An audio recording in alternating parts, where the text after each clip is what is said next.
What if one moment of kindness could change your life forever? James Walker, a humble single dad and small-town mechanic, never imagined his ordinary day would turn into something extraordinary. While out with his young daughter, he spots a woman collapsing on the sidewalk. No fanfare, no hesitation, just instinct. He saves her life, then walks away. But the woman he rescued, Evelyn Drake, a billionaire tech mogul known for her brilliance and secrecy. Moved by the stranger's selfless act, she tracks James down, hiding her true identity behind a simple thank you. As their bond grows, so does the tension between the truth she's hiding and the connection they're building. When the truth finally explodes into the public eye, everything shatters. Trust is broken, lives are upended, and yet that one act of compassion continues to ripple through both their worlds. This isn't just a story about saving a life, it's about how two people, one with everything, one with almost nothing, find purpose, healing, and love where they least expected it. Get ready for a heartwarming ride through secrets, redemption, and second chances, because sometimes the person you save might just save you right back, and she might be a billionaire. The sun was just beginning to warm the sleepy streets of Willow Creek, a quiet little town nestled between pine-covered hills. It was the kind of town where everyone knew each other's names, where old men still read newspapers on benches, and where kids like Emily Walker could ride their bikes without anyone worrying.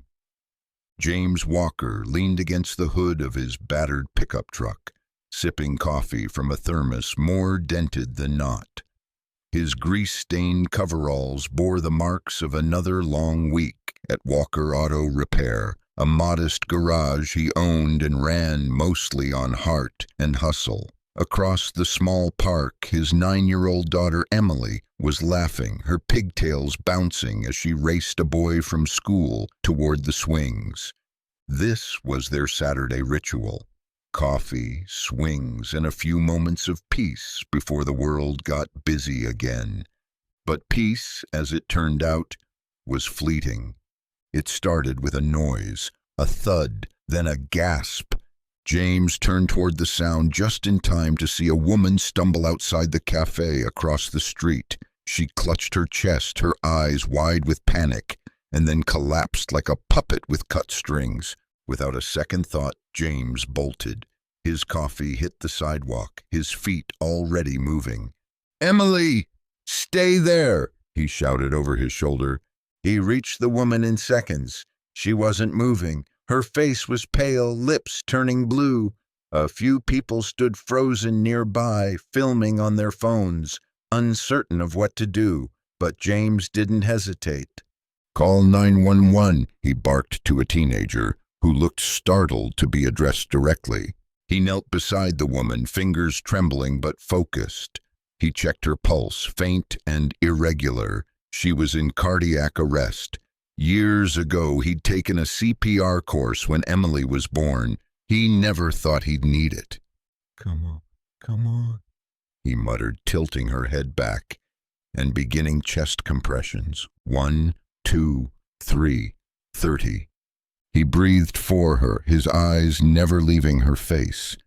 Compressions again. He didn't notice the crowd forming or the sirens screaming down the street.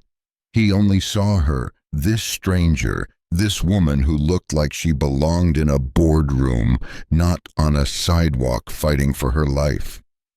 Finally, just as his arms began to falter, the paramedics arrived. "Sir, we've got her," one of them said, gently pushing him aside. James stood, breathing hard, watching as they shocked her heart. Once, twice, her body jerked. Then, finally, a monitor beeped steadily. She was alive. They loaded her into the ambulance. As the door shut, James caught a glimpse of her face, no longer ghost white, but still fragile, still fighting. One of the paramedics looked back at him. "You probably saved her life." James didn't feel heroic. He felt shaken, exhausted, a little nauseous. He wiped his brow and turned, finding Emily watching from the park edge, eyes wide with worry. "Daddy, is she okay?" He knelt down and hugged her tightly. "I think she's going to be." They walked home in silence. No medals, no interviews, just the creak of gravel under their shoes, and the warm afternoon breeze brushing against them like nothing had happened. But something had. Somewhere a life had restarted because of James Walker, and that life belonged to someone who was about to change everything he knew. He just didn't know it yet. The room was sterile, white walls, white sheets, and a rhythmic beeping that tethered life to machines.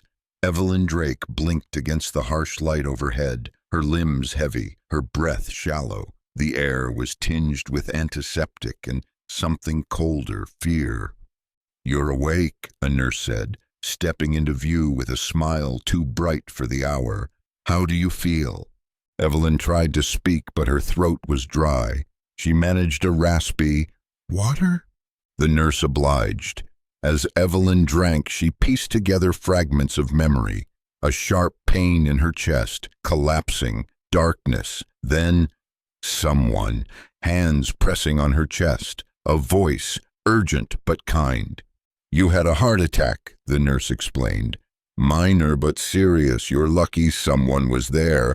A man performed CPR until the paramedics arrived." Evelyn's brow furrowed. "Who?"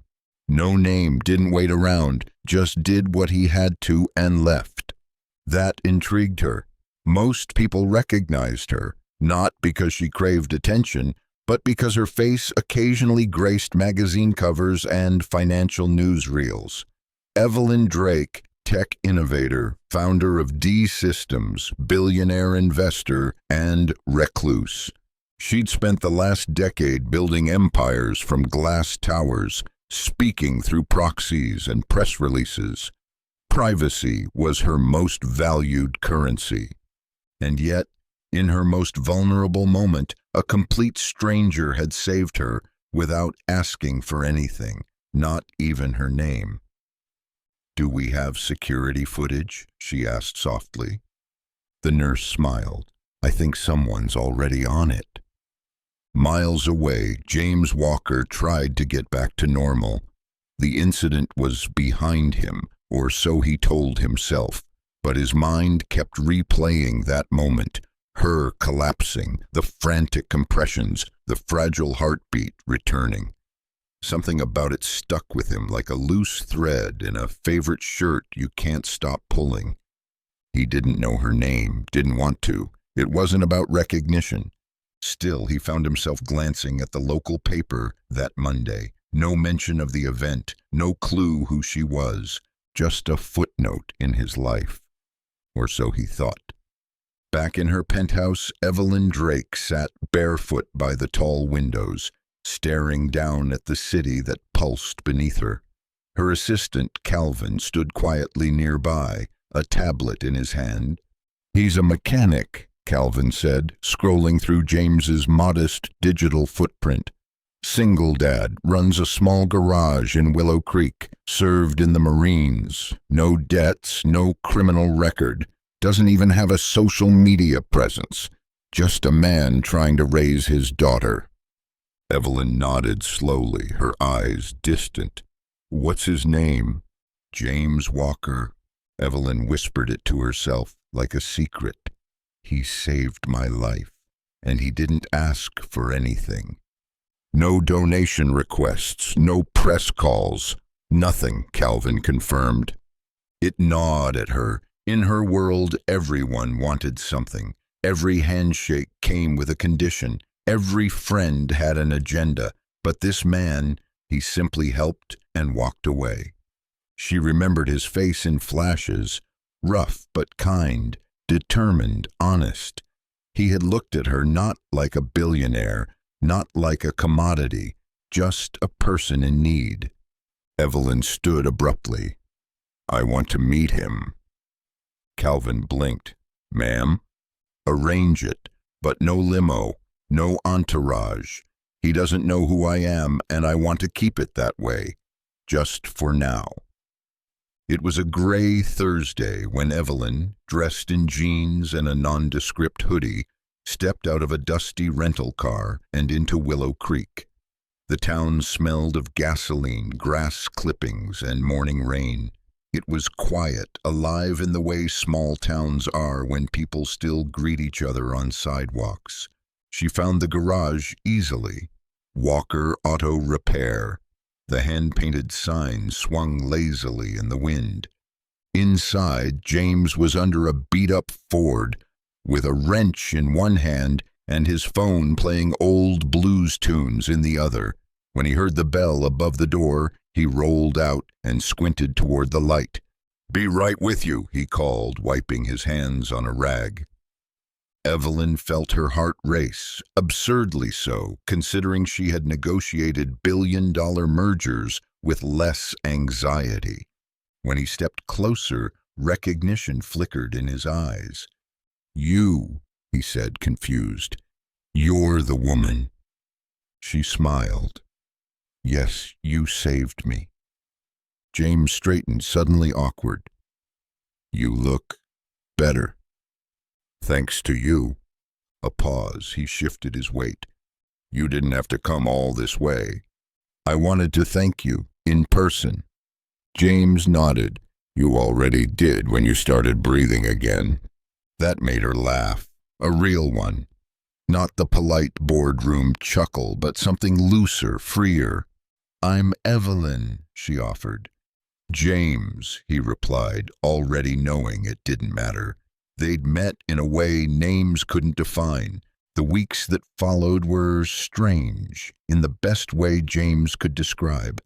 Evelyn, or Eve, as she insisted on being called, kept showing up.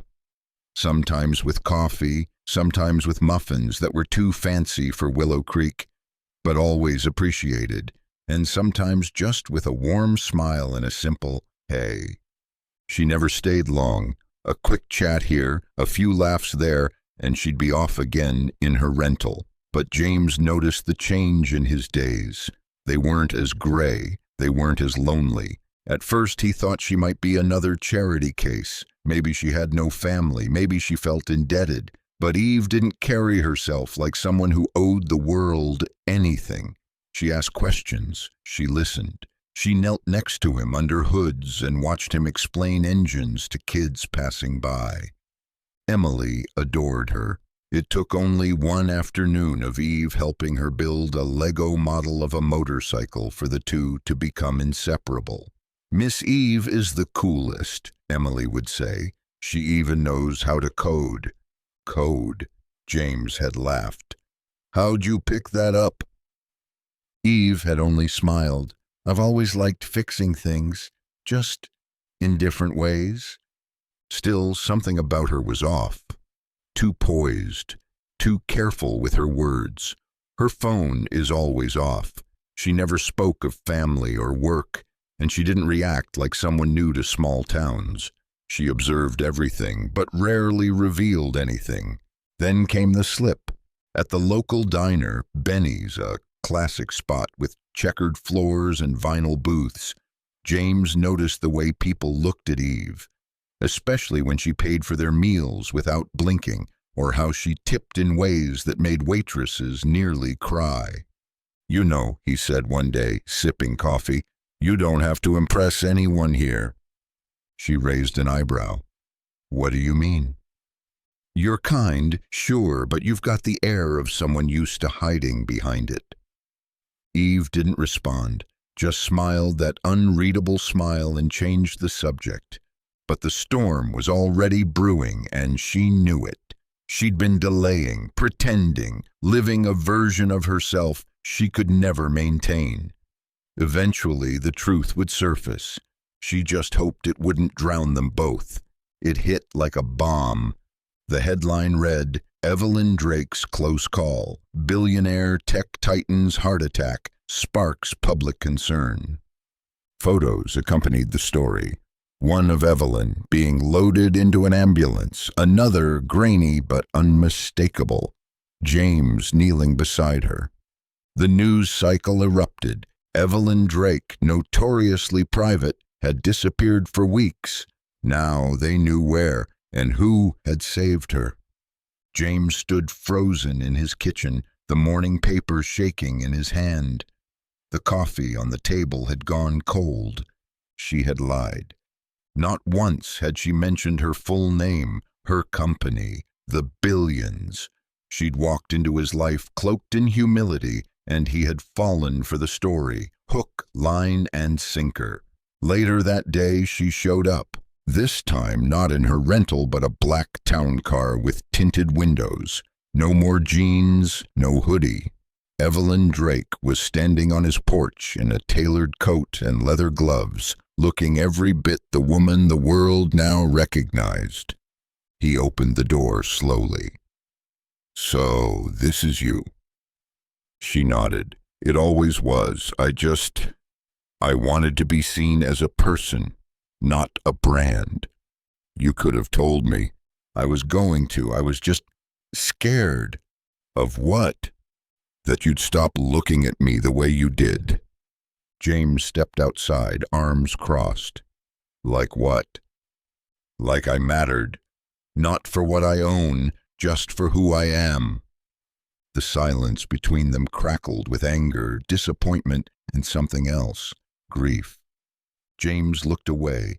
"You made me feel like we were equals." "We were. But you were playing a role I wasn't." Evelyn's eyes shone with unspoken pain. "I wasn't pretending about how I felt, James. That part was real. But it didn't matter. Trust, once cracked, doesn't repair easily." She left without another word. The days that followed were heavy with silence.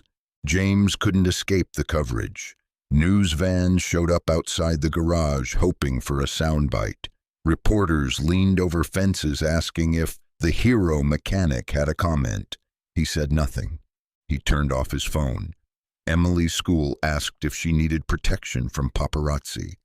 James pulled her out for a few days. All he wanted was quiet. All he got was noise. Emily didn't understand. "Why can't we see Miss Eve?"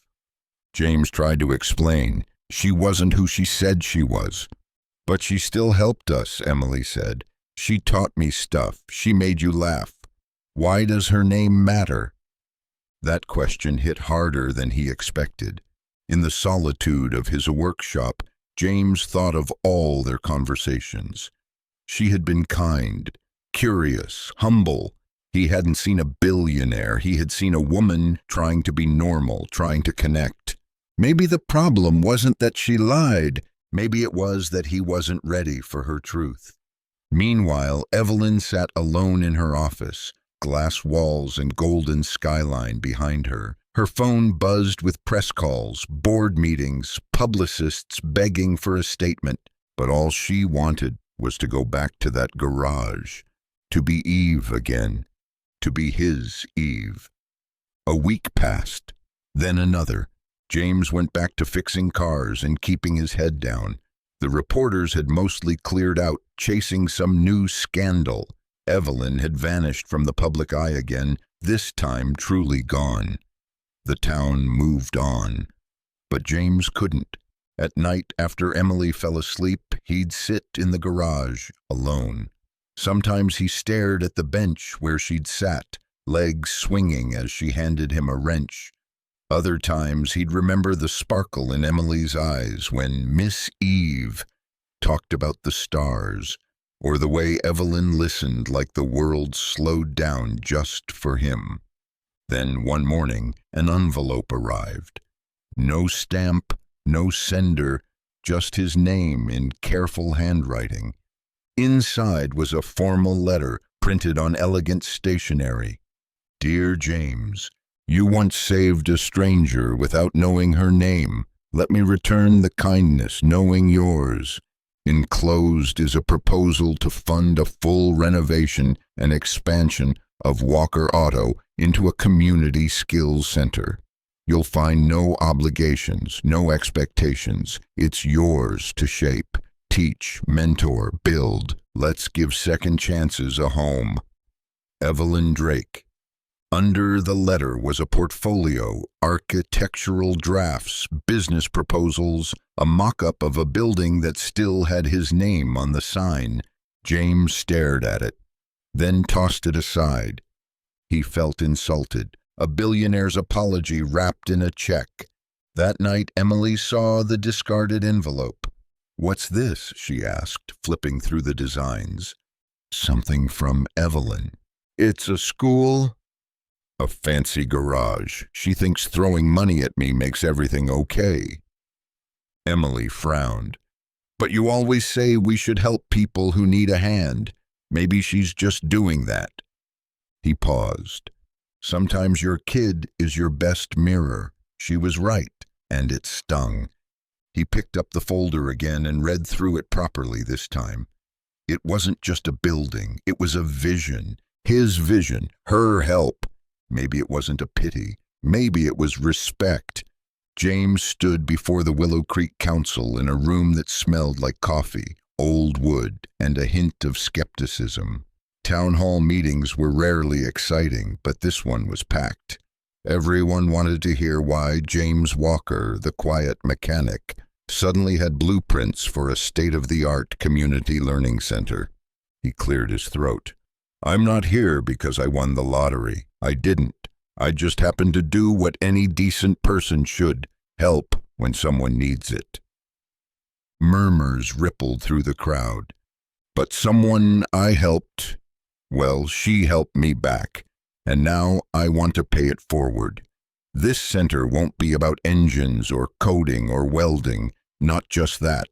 It'll be about second chances, for kids who need direction, for adults looking to start over, for people who just want to learn how to build something real."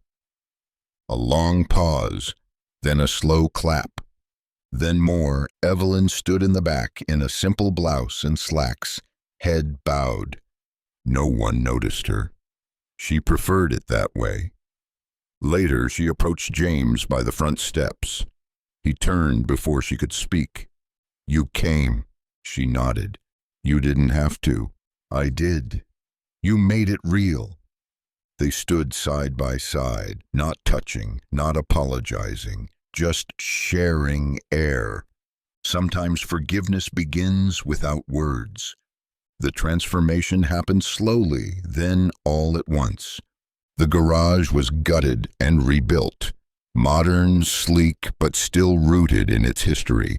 The same Walker Auto sign hung over the entrance, now flanked by another, Walker Skills and Learning Center. The classrooms filled fast.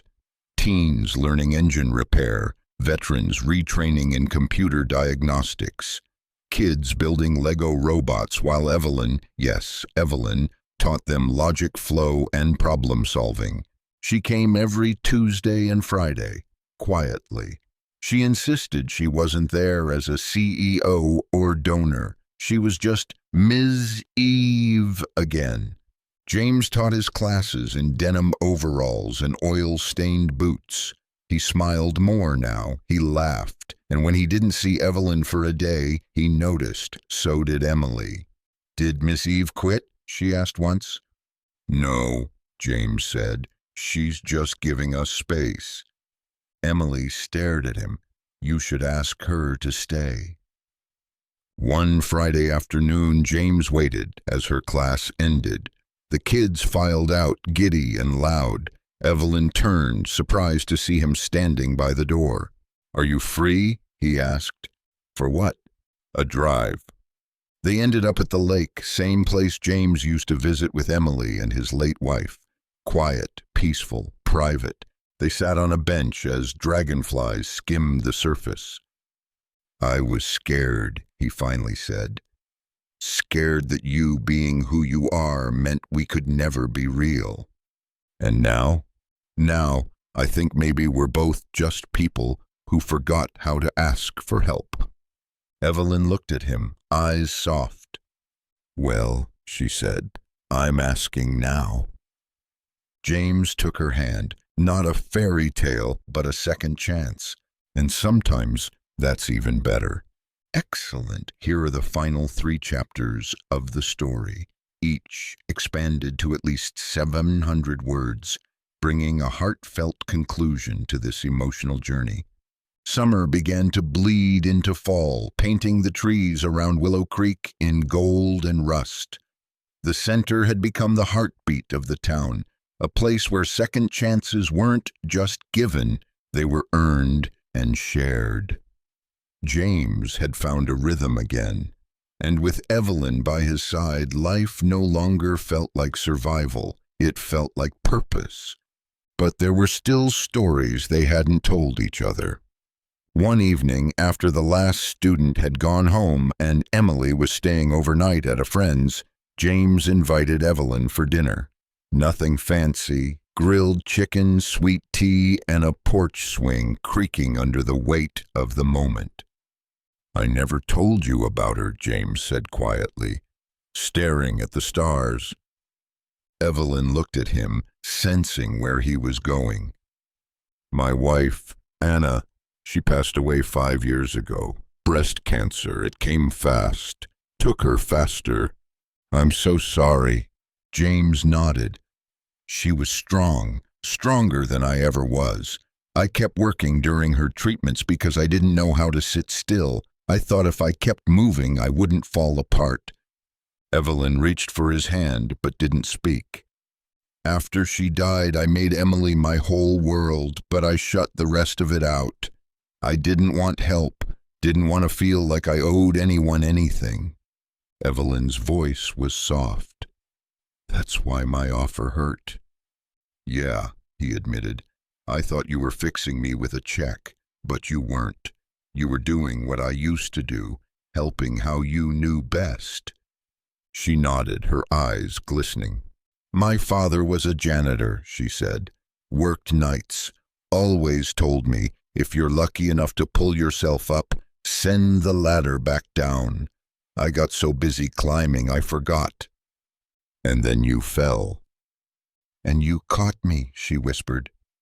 They sat in silence for a while, not needing anything else. That night, the porch light glowed long after the stars came out, casting 2 shadows that leaned into each other and finally exhaled. The news came unexpectedly, a formal letter from the state governor's office. "We are pleased to inform you that James Walker has been selected to receive the Medal of Civic Valor for his extraordinary act of heroism and community service." James stared at it like it was a joke. "This is real." Evelyn smiled. "Very real, and very deserved." A week later, they were in the state capitol, surrounded by suits and cameras. James felt uncomfortable in the tailored gray jacket Evelyn had picked out for him, but Emily beamed with pride. The ceremony was short, the speech was longer. James Walker reminds us that heroism isn't always grand. Sometimes it's a quiet act on an ordinary day. But what he built after that moment, his center, his leadership, his humility, that is what defines courage. James stood at the podium, fiddling with the edges of the plaque they'd handed him. Then he cleared his throat.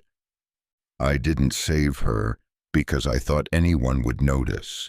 I didn't even know who she was. I just saw someone who needed help. And later, when she helped me back, I didn't know how to accept it." He glanced at Evelyn in the front row. "But I'm learning, and I hope we all keep learning that kindness is the real kind of wealth." The crowd applauded, but it wasn't until he stepped down and Evelyn hugged him, tight and real and full of pride, that the moment truly felt earned. The grand opening of the Walker Skills and Learning Center's second building was a town-wide event. There were balloons, local vendors, a barbecue, and kids everywhere, laughing, building, learning. James stood beside the ribbon with a pair of oversized scissors, his daughter on one side and Evelyn on the other. They counted down together, 3, 2, 1. The ribbon fell and the crowd cheered. Inside, the new facility gleamed. Solar panels on the roof, classrooms with 3D printers, welding simulators, and rows of computers. A new wing named the Evelyn Lab featured tech courses for beginners, designed by Evelyn herself. But the most touching tribute sat just inside the front entrance. A small bronze plaque mounted on reclaimed wood, in honor of second chances and those who give without asking, dedicated to James Walker, mechanic, mentor, father, and hero. James blushed when he saw it. Evelyn just grinned. Later, as twilight painted the sky in soft lavender, James and Evelyn walked the edge of the property. "So," he said, slipping his hand into hers, "where do we go from here?" Evelyn smiled. "Wherever we want. We've already rebuilt everything that matters." They stood together, watching the lights glow inside the center, a beacon for the lost, the hopeful, and the ones just beginning again. Because sometimes the life you save isn't just someone else's, it's your own.